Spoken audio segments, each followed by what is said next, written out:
తులారాశి వారికి అప్రయత్న కార్యసిద్ధి ఏర్పడుతుంది. ఎన్నో రోజులుగా మీరు చేస్తున్నటువంటి ప్రయత్నాలు, కొన్ని అనూహ్యంగా కొత్తగా ప్రారంభించినటువంటి ప్రయత్నాలు అనుకూల దిశలో పయనిస్తాయి. రీసెర్చ్ అండ్ డెవలప్మెంట్ డిపార్ట్మెంట్ లో ఉన్న వారికి కాలం అనుకూలంగా ఉంటుంది. కెమికల్ ల్యాబొరేటరీస్, సర్జికల్ ఇన్స్ట్రుమెంట్స్, ఇతర ఇందులో డిస్ట్రిబ్యూషన్లు, వ్యాపారాలు, కొత్తవి కనిపెట్టేటువంటి ఉపాధిలో ఉన్న వాళ్ళకి కాలం అనుకూలంగా ఉంటుంది. అనూహ్యంగా మీరు చేస్తున్నటువంటి ఎక్స్పెరిమెంట్స్ కావచ్చు, మీ వ్యాపార విస్తరణ కోసం చేసే ప్రయత్నాలు కావచ్చు, అనుకూలంగా ఉంటాయి. మంచి మార్పులు అందుకోగలుగుతారు. కీర్తి ప్రతిష్టలు లభిస్తాయి. చేస్తున్నటువంటి ప్రయత్నాలలో మాత్రం ఎట్టి పరిస్థితుల ఆటంకాలు కలగకుండా, మీరు వెనుదిరగకుండా మంచి ప్రయత్నం చేయండి. బిజినెస్ ఎక్స్పాన్షన్ ఖచ్చితంగా జరుగుతుంది. పరిశోధనలో ఉన్న వాళ్ళకు కూడా వాళ్ళ విషయాలలో మంచి అగ్రస్థానానికి చేరుకోగలుగుతారు.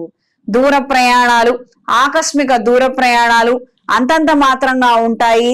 అందరితో కలిసి ఉండాలి, సంతోషంగా ఉండాలి అన్న ఆలోచనలు ఉన్నప్పటికీ కాస్తంత ఏకాంతంగా ఉండాలి, అందరికి దూరంగా ఉండాలి. నలుగురితో కలవలేనటువంటి ఒక పరిస్థితి, మానసిక క్షోభ కలుగుతుంది. ఆరోగ్య విషయంలో ఖచ్చితమైనటువంటి జాగ్రత్తలు అవసరం.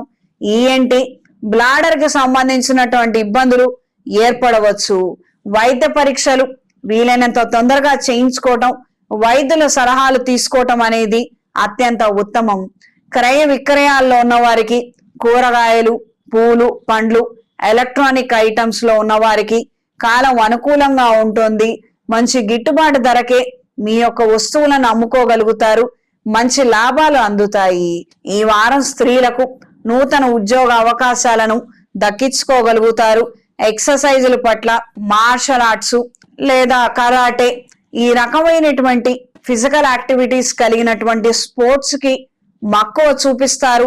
నేర్చుకోవాలి, నేర్చుకుంటే బాగుంటుంది, లేదా మన పిల్లలన్నా ప్రోత్సహించాలి అన్న ఆలోచనలు ఏర్పడతాయి. మొత్తానికి స్పోర్ట్స్ కు సంబంధించినటువంటి కొన్ని అంశాలు, ఆలోచనలు ముడిపడతాయి. దూర ప్రయాణాలు, ఆకస్మిక దూర ప్రయాణాలు అంతంత మాత్రంగానే ఉంటాయి. పులిని చూసి నక్కవాత పెట్టుకున్నట్టు ఎవరినో చూసి మన పిల్లల్ని ఇబ్బంది పెట్టద్దు. అవతల వాళ్ళు పులి కాదు, మన పిల్ల నక్క కాదు. ఇది కాస్తంత గ్రహించండి. కంపారిజన్స్ దయచేసి ఆపేయండి. ఈ కంపారిజన్స్ ఏదో చిన్నదే కదా, చిన్న ఉదాహరణే కదా అని నేను తీసుకున్నాను, ప్రయోగించా అంటే అవి మన వాళ్ళ మీద పని చేయవు, బెడిస కొడతాయి. తద్వారా మనమే బాధపడాల్సి వస్తుంది. ఇది గ్రహించి మెలగండి. మన పిల్లలు ఖచ్చితంగా తెలివైన వాళ్లే, కాస్తంత నెమ్మదిగా ఉంటారు, అంత మాత్రమే. ఈ డిఫరెన్స్ కనుక్కొని తెలుసుకొని వ్యవహరించండి. ఈ వారం తులారాశి వారికి కలిసొచ్చే రంగు పసుపు, కలిసొచ్చే దిక్కు తూర్పు, కలిసొచ్చే సంఖ్య 2. ప్రతిరోజు ప్రతినిత్యం రుణ విమోచక అంగారక స్తోత్రాన్ని పఠించండి. అవకాశం ఉన్నవాళ్ళు, రుణ బాధలు ఎక్కువగా ఉన్నవాళ్ళు ఏదైనా శైవ క్షేత్రంలో అంగారక పాశుపత హోమాన్ని జరిపించండి. రుణ విముక్తి ఏర్పడుతుంది, శివానుగ్రహం లభిస్తుంది.